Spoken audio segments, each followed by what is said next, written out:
The Bible tells us that creation ended with God's stamp of approval. He pronounced it very good. Everything was in order. There was no pain, no disease, no struggle for the survival of the fittest, no discord, and above all, no death.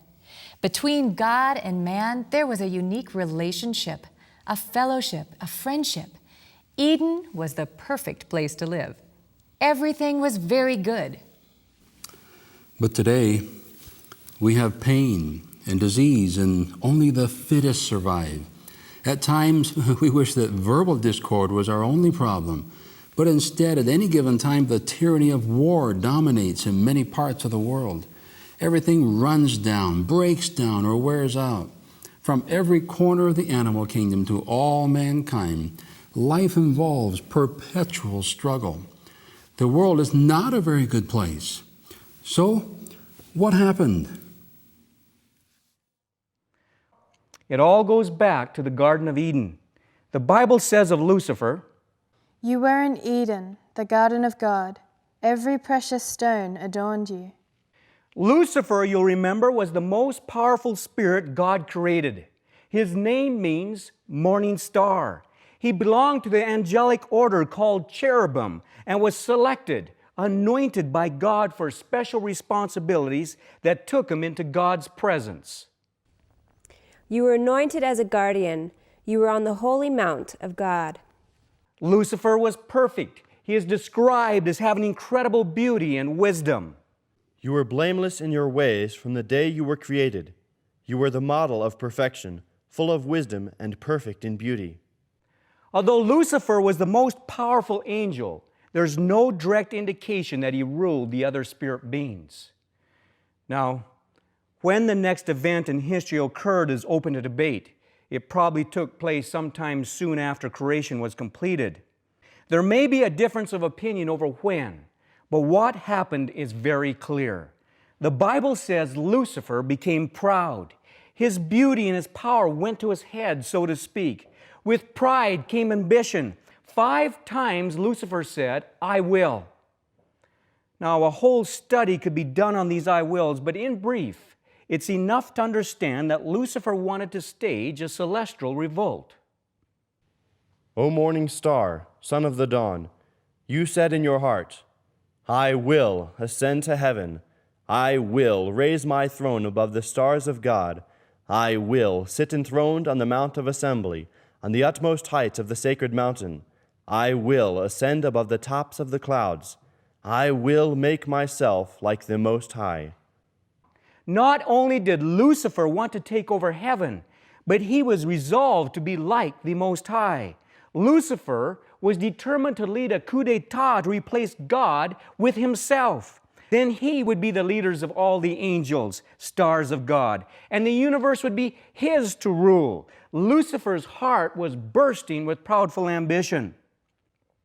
The only problem with Lucifer's plan was that God knew all about it the moment he entertained it.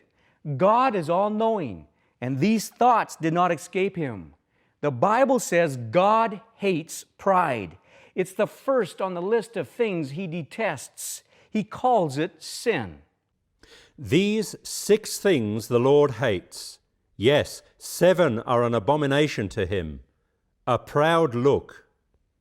Lucifer was deliberately going contrary to God's plans for him. We must remember that God did not create angels as robots. They were created with a will. Their choice to serve was an expression of willing submission to the sovereign God. But Lucifer became dissatisfied with being an angel.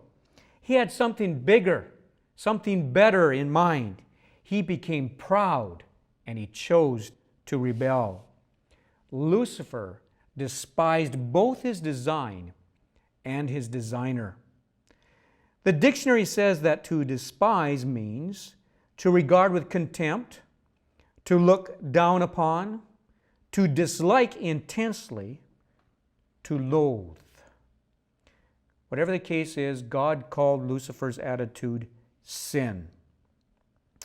Well, because God is perfect, He could not tolerate Lucifer's sin as if it did not matter. Perfection by its very nature demands the absence of imperfection.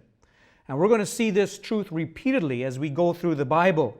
God, who is right or righteous, can have no part with wrong. God's holiness leaves no room for sin. God, who is sinless, cannot tolerate sin in His presence. This is a reality as certain as any physical law that governs the universe. God's response to Lucifer's sin was immediate. He expelled him from his position in heaven. You sinned, so I drove you in disgrace from the mount of God, and I expelled you, O guardian cherub. Your heart became proud on account of your beauty, and you corrupted your wisdom because of your splendor, so I threw you to the earth. Lucifer did not go without a battle. He still was a very strong being, and on top of that, many of the other angels chose to follow him. Now, the Bible gives some very precise details about what happened, and for those of you that are here in the auditorium, if you have a Bible, take it and turn to the book called Revelation.